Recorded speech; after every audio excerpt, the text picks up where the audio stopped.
Welcome to AP 30 news bulletin. ముందుగా headlines. Gandhiji Champaran సత్యాగ్రహం స్వాతంత్ర ఉద్యమంలో కొత్త విశ్వాసాన్ని నింపిందన్న ప్రధాని మోడీ.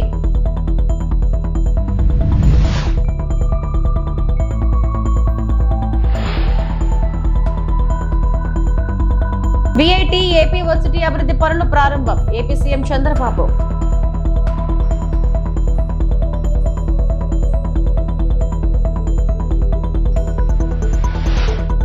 ప్రధాని మోడీ అమరావతి పర్యటన షెడ్యూల్ ఖరారు.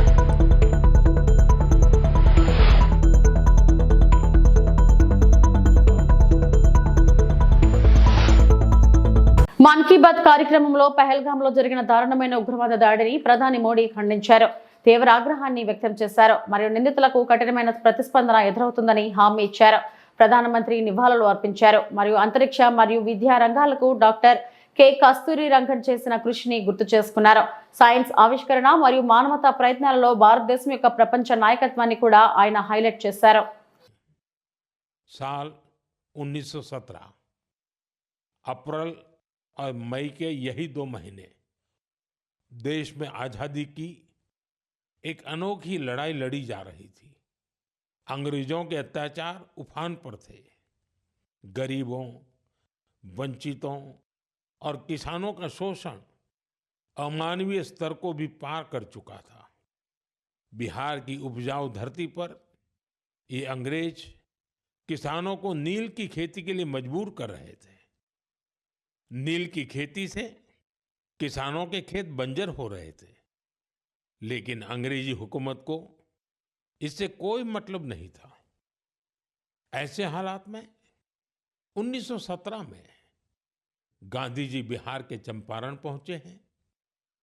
किसानों ने गांधी जी को बताया, हमारी जमीन मर रही है, खाने के लिए अनाज नहीं मिल रहा है। लाखों किसानों की उस पीड़ा से गांधी जी के मन में एक संकल्प उठा। वहीं से चंपारण का ऐतिहासिक सत्याग्रह शुरू हुआ।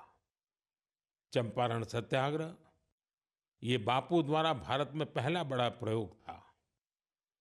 बापू के सत्याग्रह से पूरी अंग्रेज हुकूमत हिल गई। अंग्रेजों को नील की खेती के लिए किसानों को मजबूर करने वाले कानून को स्थगित करना पड़ा।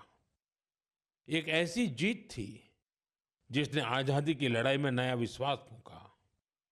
आप सब जानते होंगे, इस सत्याग्रह में बड़ा योगदान बिहार के एक और सपूत का भी था, जो आजादी के बाद देश के पहले राष्ट्रपति बने। वो महान विभूति थे डॉक्टर राजेंद्र प्रसाद। उन्होंने चंपारण सत्याग्रह पर एक किताब भी लिखी, सत्याग्रह इन चंपारण। ये किताब हर युवा को पढ़नी चाहिए। भाइयों बहनों, अप्रैल में ही स्वतंत्रता संग्राम की लड़ाई के कई और अमिट अध्याय जुड़े हुए हैं। अप्रैल की 6 तारीख को ही गांधी जी की दांडी यात्रा संपन्न हुई थी। 12 मार्च से शुरू होकर 24 दिनों तक चली इस यात्रा ने अंग्रेजों को झकझोर कर रख दिया था। अप्रैल में ही जलियांवाला बाग नरसंहार हुआ था। पंजाब की धरती पर इस रक्त रंजित इतिहास के निशान आज भी मौजूद है। साथियों, कुछ ही दिनों में 10 मई को प्रथम स्वतंत्रता संग्राम की वर्षगांठ भी आने वाली है। आजादी की उस पहली लड़ाई में जो चिंगारी उठी थी, वो आगे चलकर लाखों सेनानियों के लिए मशाल बन गई। अभी 26 अप्रैल को हमने 1857 की क्रांति के महान नायक बाबू वीर कुंवर सिंह जी की पुण्यतिथि भी मनाई है। बिहार के इन महान सेनानी से पूरे देश को प्रेरणा मिलती है। हमें ऐसे ही लाखों स्वतंत्रता सेनानियों की अमर प्रेरणाओं को जीवित रखना है। हमें उनसे जो ऊर्जा मिलती है, वो अमृतकाल के हमारे संकल्पों को नई मजबूती देती है। రాజధాని అమరావతిలోని విట్ యూనివర్సిటీలో నిర్వహిస్తున్న వి లాంచ్ ప్యాడ్ 2025 స్టార్టప్ ఎక్స్పోకు ముఖ్యమంత్రి నారా చంద్రబాబు నాయుడు హాజరయ్యారు. అలాగే యూనివర్సిటీ ప్రాంగణంలో గాంధీజీ విగ్రహాన్ని ఆవిష్కరించిన చంద్రబాబు మహాత్మా గాంధీ బ్లాక్, వివి గిరి బ్లాక్, దుర్గాబాయి దేశ్ముఖ్ బ్లాక్ నూతన భవనాలను ప్రారంభించారు.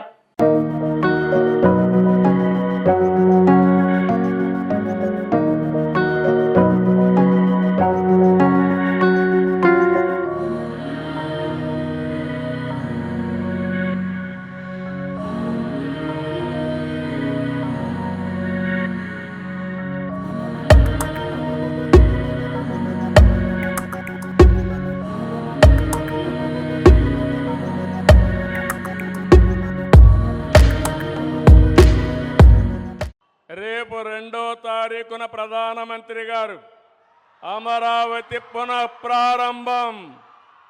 ఈ కార్యక్రమం అదిరిపోయే విధంగా మీరందరూ కూడా రావాలని మీకు కూడా స్వాగతం పలుకుతున్నా. ఆ రోజు హైదరాబాద్లో నేను హైటెక్ సిటీ గురించి మాట్లాడి హైటెక్ సిటీ కట్టాం. అదే మాదిరిగా ఐటీకి ప్రాధాన్యత ఇచ్చాం. ఈరోజు కాలం మారింది. ఇక్కడే క్వాంటమ్ వ్యాలీకి ఫౌండేషన్ వేస్తున్నాం. ఇండియాలో మొట్టమొదటిసారిగా ఒకప్పుడు హైటెక్ మాట్లాడితే ఐటీ మాట్లాడితే అర్థం కాలేదు. ఇప్పుడు క్వాంటమ్ కంప్యూటర్ మాట్లాడితే చాలా మంది అంటున్నారు అది ఏం చేస్తుందని. ఇప్పుడుండే కంప్యూటర్స్ కంటే 1000 రెట్లు ఫాస్టర్గా ఏది కావాలన్నా క్యాలిక్యులేషన్ చేసే శక్తి క్వాంటమ్ కంప్యూటర్కి ఉంటుంది. ఇంకో పక్కన ఇక్కడ పిల్లలు ఉన్నారు, వీటిలో మీరున్నారు. ఆల్గరిథమ్స్ రాసే బాధ్యత మీదే, ఏఏ రాసే బాధ్యత మీదే. ఒకప్పుడు ఐటీ అంటే తెలియని వాళ్ళు ఐటీ నేర్చుకుని ప్రోడక్ట్స్ తయారు చేశారు. ఈరోజు మీరందరూ కూడా నేను ఒకే పిలిపించాను. ప్రతి ఒక్క ఇంటికి ఒక ఏఐ యూస్ కేస్ అన్న తయారు చేయాలి, లేకపోతే ఏఐనా వాడాలని. ప్రతి ఒక్క ఇంటిలో ఒక ఆంట్రప్రెన్యూర్ తయారు కావాలి. ఒకప్పుడు మీరందరూ ఉద్యోగాలు అడిగేవాళ్ళు. నేను మొట్టమొదటిసారిగా ఎమ్మెల్యే అయినప్పుడు చూశాను. అవసరమైతే ఇంట్లో ఉండే 2 ఎకరాలు అమ్మి లంచం ఇచ్చి ఒక అటెండర్ పోస్ట్ అడిగేవాళ్ళు. ఇప్పుడు ఎవ్వరు కూడా కలెక్టర్ పోస్ట్ వచ్చినా కలెక్టర్ కంటే ఐటీ బెటర్ అని అందరూ కూడా ఐటీ చేసి గ్లోబల్ సిటిజన్స్ అయ్యే పరిస్థితికి వస్తున్నారంటే అది తెలుగువాడి సత్తా అని మరొకసారి తెలియజేస్తారు. రాజధాని అమరావతి పనుల పునఃప్రారంభం కోసం ప్రధాని మోడీ పర్యటనపై ప్రాథమికంగా షెడ్యూల్ ఖరారైంది. మే 2వ తేదీన ప్రధాని మోడీ తిరువనంతపురం నుంచి మధ్యాహ్నం 2:50 విజయవాడ గన్నవరం విమానాశ్రయానికి చేరుకుంటారు. అక్కడ నుంచి హెలికాప్టర్ ద్వారా అమరావతి చేరుకుంటారు. 3:25 ప్రధాన వేదిక వద్దకు వస్తారు. మధ్యాహ్నం 3:30 నుంచి 4:45 వరకు రాజధాని పనుల పునఃప్రారంభ కార్యక్రమంలో పాల్గొంటారు. ఆ తర్వాత 4:45 హెలికాప్టర్లో విజయవాడ విమానాశ్రయానికి వెళ్తారు. అక్కడ నుంచి నేరుగా ప్రధాని మోడీ ఢిల్లీ చేరుకుంటారు.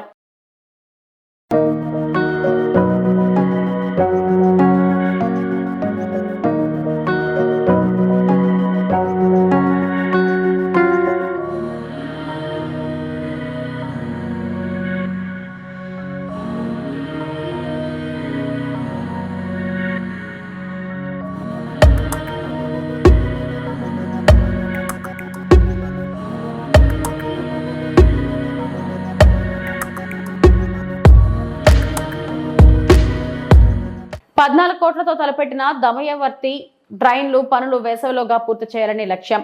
పాలకొల్లు పట్టణంలో 14 కోట్లతో తలపెట్టిన దైమపర్తి మురుగు డ్రైన్ పనులను మంత్రి డాక్టర్ నిమ్మల రామానాయుడు పరిశీలించడం జరిగింది. పనులు వేగవంతంగా జరుగుతున్నాయి.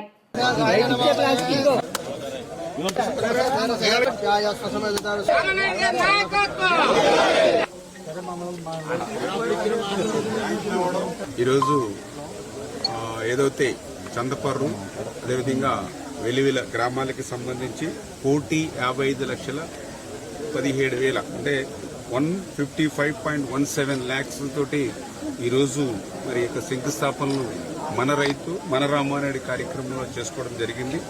అందులో భాగంగా ఏదైతే చందపర్రు రెవెన్యూ డ్రైన్ మీద 11 లక్షలు, ఆగర్తిపాలెం మల్లవరం బ్రాంచి 16 లక్షలు, వెలివిల జున్నూరు రహదారికి 28.50 లక్షలు, వెలివిల జున్నూరు ఛానల్లో ఏదైతే డీసిల్టింగ్ నిమిత్తం 9.67 లక్షలు, వెలుగులు జున్నూరు ఛానల్ మీద గ్రాహల రహదారి కోసం 31 లక్షలు, వెలివిల జున్నూరు ఛానల్ మీద ఇప్పుడే ఇక్కడ మనం శంకుస్థాపన చేసాం 59 లక్షలతోటి ఒక బ్రిడ్జ్ వంతెన నిర్మాణం, అంటే 155.17 లక్షలతోటి ఈరోజు మనం ఈ రెండు గ్రామాల్లో మరి మన రైతు మన రామారెడ్డి కార్యక్రమంలో శంకుస్థాపన చేయడం జరిగింది.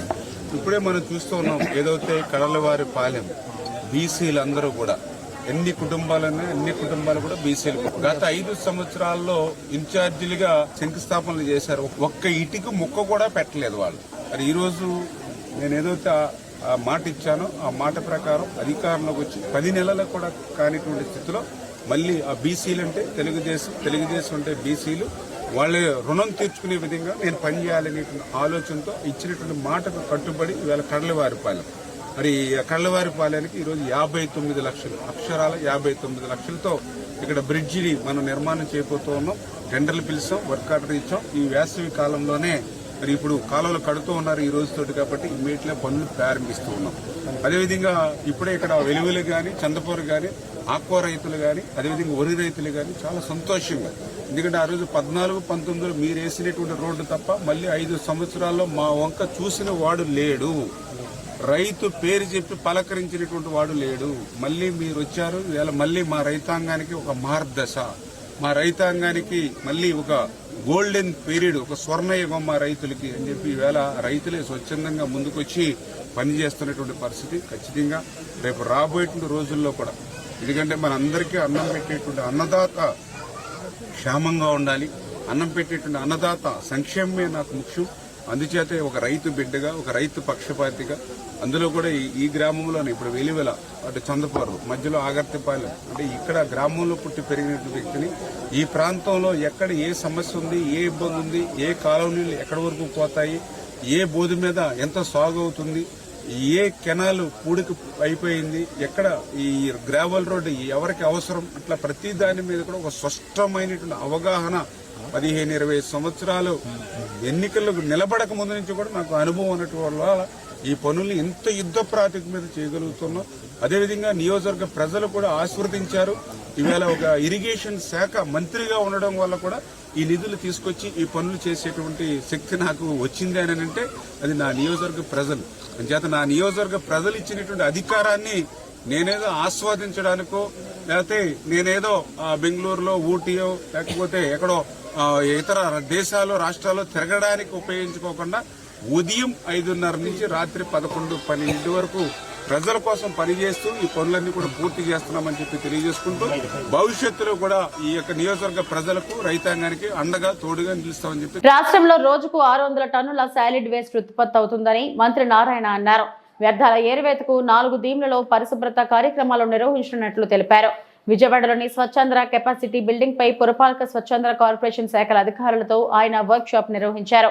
దేశంలోని వివిధ రాష్ట్రాల ప్రభుత్వాలు చెత్త ఏరువేతకు అనుసరిస్తున్న ఉత్తమ విధానాలను రాష్ట్రంలో అమలు చేయాలని అధికారులకు సూచించారు. పరిశుభ్రత, రీసైక్లింగ్ పై ప్రజల్లో విస్తృత ప్రచారం కల్పించాలన్నారు.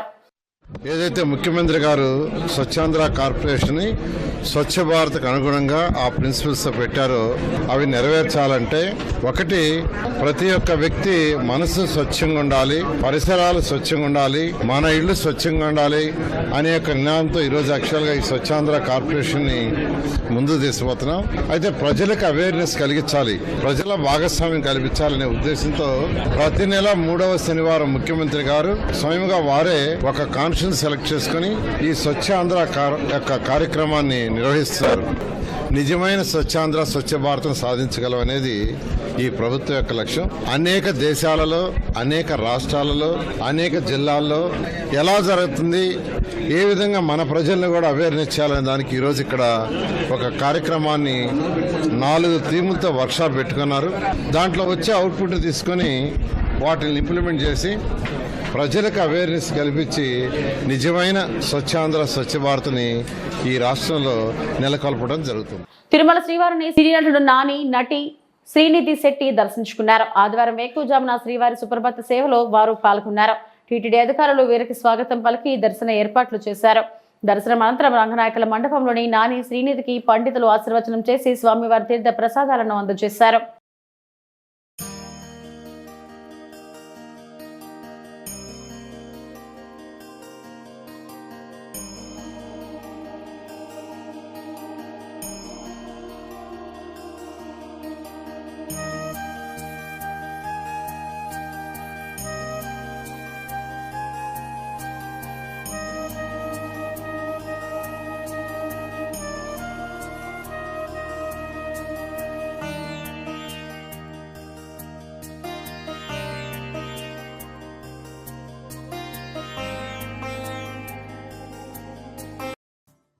దర్శనం చాలా బాగా జరిగిందండి. నేను రెగ్యులర్గా వస్తాను ప్రతి సంవత్సరం. అండ్ ప్రతి సినిమా ముందైతే ఇది ఒక చిన్న రిచువల్ లాగా అయిపోయింది. లేకపోతే అది ఒక చిన్న ఇన్కంప్లీట్ ఫీలింగ్ ఉంటుంది. చాలా బ్యూటిఫుల్గా జరిగింది ఈసారి దర్శనం. And I'm so happy. Thank you. తిరుపతిలో వైఎస్ఆర్ కాంగ్రెస్ పార్టీ సమన్వయకర్త భూమన అభినయ్ ఓ వినూత్న కార్యక్రమాన్ని నిర్వహించారు.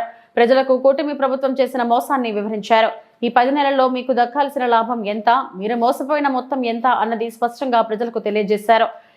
ఇంటికి వెళ్లి ప్రజలతో మాట్లాడుతూ సూపర్ 6 హామీల్లో భాగంగా మీకు తల్లికి వందనంలో భాగంగా ప్రతి పిల్లవాడికి 15,000 రూపాయలు అందుతున్నాయా, నిరుద్యోగ భృతిగా 3,000 రూపాయలు అందుతుందా, ఉచిత బస్ ప్రయాణం అమలైందా, ఇంటికి 3 సిలిండర్లు వచ్చారా, అన్నదాత సహాయం పేరుతో 20,000 రూపాయలు ఇచ్చారా, మహిళా శక్తి పథకం కింద ప్రతి మహిళకు నెలకు 15,000 రూపాయలు ఇస్తున్నారా అంటూ ప్రశ్నించారు. ప్రతి ఇంటికి వారు పొందాల్సిన మొత్తం సొమ్ములు ఎక్కువ వేసి ఇంత మొత్తాన్ని కూటమి ప్రభుత్వం మిమ్మల్ని మోసం చేసిందని వివరించారు. ఎవరైనా టీడీపీ, జనసేన, బీజేపీ నాయకులు వస్తే ఈ లెక్కలు చూపించి మీ డబ్బులు ఎప్పుడు వస్తాయో నిలదీయండి అని ప్రజలకు పిలుపునిచ్చారు. నేను అధికారంలోకి వస్తే ఈ సూపర్ 6 హామీలన్నింటినీ కూడా చూద్దాం. అది ఏంటంటే చంద్రబాబు గారు ఈ 10 నెలల్లో మన ఇంటికి చేసిన మంచి ఏంది, చెడు ఏంది అని తెలియజెప్పే కార్యక్రమమే మేము చేస్తున్నాం. దీని పేరు చంద్రబాబు ఘరానా మోసం. ఒక్కసారి చూద్దాము. చంద్రబాబు గారు ఈ సూపర్ 6 హామీల్లో మొదటిది తల్లికి వందనం. స్కూల్కి వెళ్లే ప్రతి విద్యార్థికి ఏడాదికి 15,000 రూపాయలు ఇవ్వడం. మన ఇంట్లో ఎవరైనా స్కూల్కి వెళ్తున్నారా? లేరు. అంటే ఈ పథకం మనకు అందదు, అవసరం లేదు. నిరుద్యోగులు ఎవరైనా ఉన్నారా? అబ్బాయి సాయి, అమ్మా సాయి, నీకు నిరుద్యోగ వృత్తి అందుతుందా? అందట్లేదు. నువ్వు ఒకటివే ఇంట్లో నిరుద్యోగి. ఇద్దరు ఉన్నారా? మీ బ్రదర్ కూడా? ఓకే. అంటే మీకు ఈ 10 నెలల్లో మీకు 3,000 × 10 అంటే 30,000, అన్నకు ఒక 30,000 అంటే 60,000 వచ్చి ఉండాల. మన ఇంటికి రాలేదు, అంతేనా? మహిళలకు ఉచిత సగం మీరు ఒక్కళ్ళే కదా ఉండేది, ఇంకా మహిళ. సో మీకు ఈ పథకం ఏమైనా ఉచితంగా ప్రయాణించారా బస్సులో మీరు?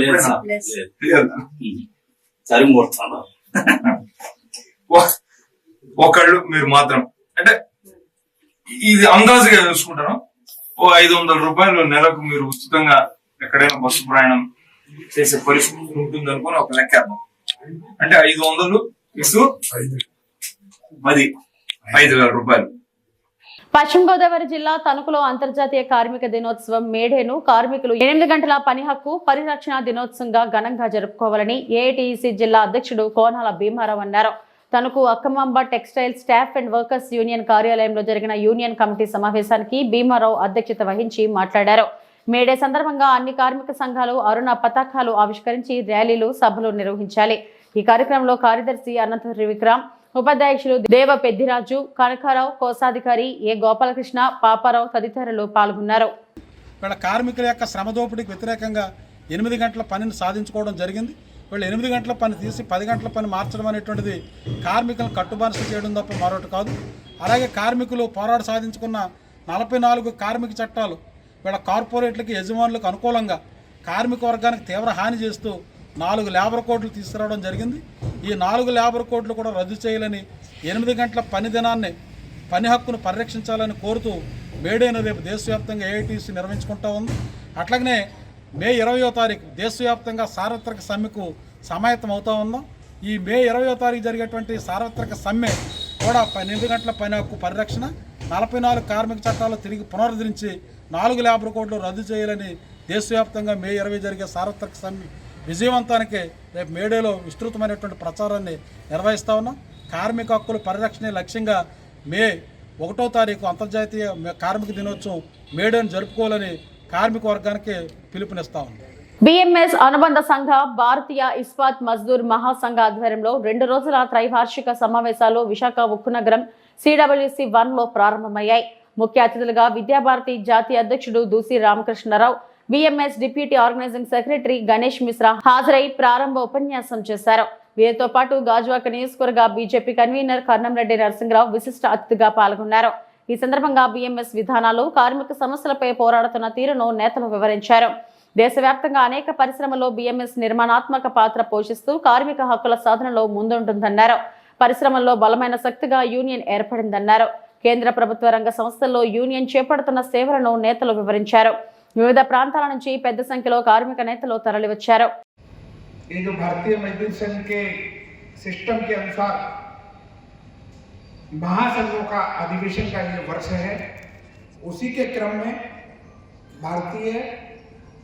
अखिल भारतीय इस्पात मजदूर महासंघ का ये अधिवेशन, त्रैवार्षिक अधिवेशन विशाखापट्टनम में संपन्न होने जा रहा है। आज जब हम इस अवसर पर विचार करते हैं, एकत्रित होते हैं, तो निश्चित रूप से भारतीय मजदूर संघ का विचार अवश्य करते हैं कि भाई इस देश के अंदर जब हमसे पहले 4 सेंट्रल ट्रेड यूनियन थी, तो भारतीय मजदूर संघ की आवश्यकता क्यों थी, इस चीज को हमेशा हमको ध्यान रखना चाहिए।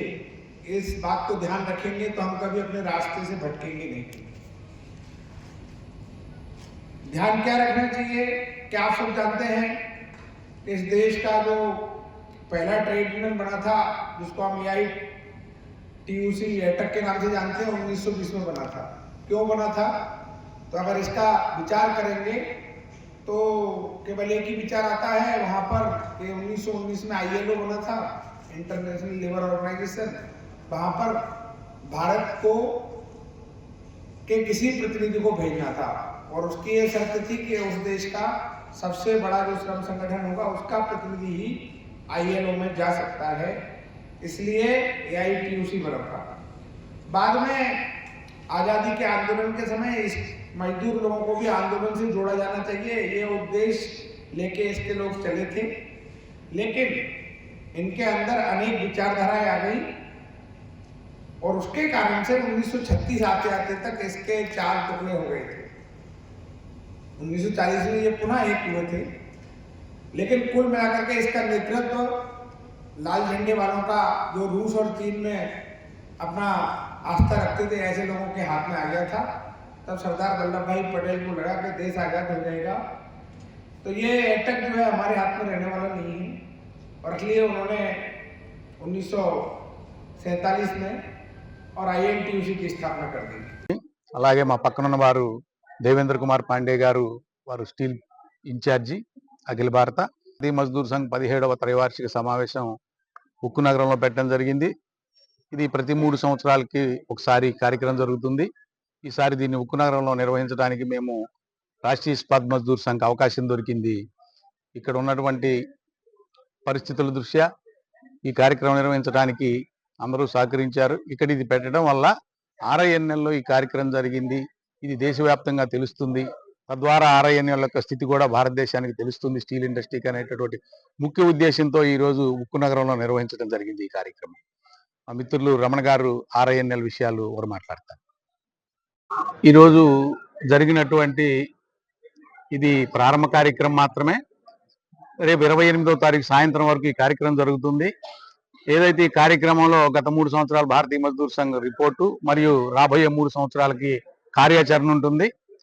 ఇక్కడ పెట్టడానికి గల ముఖ్య ఉద్దేశం ఇందాకే చెప్పాను నేను. అలాగే రేపు మేము తీర్మానాలు ప్రవేశపెడతాం. ఆ తీర్మానాలని కేంద్ర ప్రభుత్వం దృష్టికి, కేంద్ర BMS దృష్టికి తీసుకెళ్లి ఆ సమస్యల్ని పరిష్కరించబడటానికి భారతీయ మజ్దూర్ సంఘ్ కృషి చేస్తుంది. స్టీల్ ప్లాంట్ ఏదైతే ప్రైవేటీకరణ భయం ఉందో దాన్ని పూర్తిగా దూరం చేయడానికి, అలాగే ఉత్పత్తి కోసం అవసరమైనటువంటి మౌలిక సదుపాయాలన్నీ కల్పించడానికి గవర్నమెంట్ మీద ప్రెజర్ దేశం కోసం, అలాగే రా మెటీరియల్లో ఉన్న సమస్య ఏదైతే ఉందో దాన్ని తొలగించడం కోసం, ఉద్యోగుల వేతన సవరణ, ముఖ్యంగా నిర్వాసితులు కాంట్రాక్ట్ లేబర్గా ఉండి కూడా వాళ్ళ ఉద్యోగాలు తీసేటటువంటి పరిస్థితి ఉంది. ఈ పరిస్థితిని మనం BMSగా నిలువరించి ఇవాళ ఏదైతే సమావేశాలు జరుగుతాయి, ఈ సమావేశాల్లో ఈ విషయాలు తీర్మానం చేస్తాం.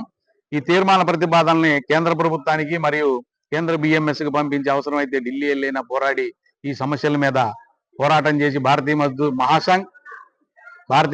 మహాసంఘ్ తరపున కుమ్మనేని శ్రీనివాసరావు అధ్యక్షుడు నేను ఇచ్చేటటువంటి హామీ ఏంటంటే ఈ విశాఖ ఉక్కును రక్షించుకోవడానికి భారతీయ మజ్దూర్ సంఘ్ కట్టుబడి ఉందని తెలియదు. ఇవి ఇప్పటివరకు నా బులెటిన్ అప్డేట్స్. నమస్తే.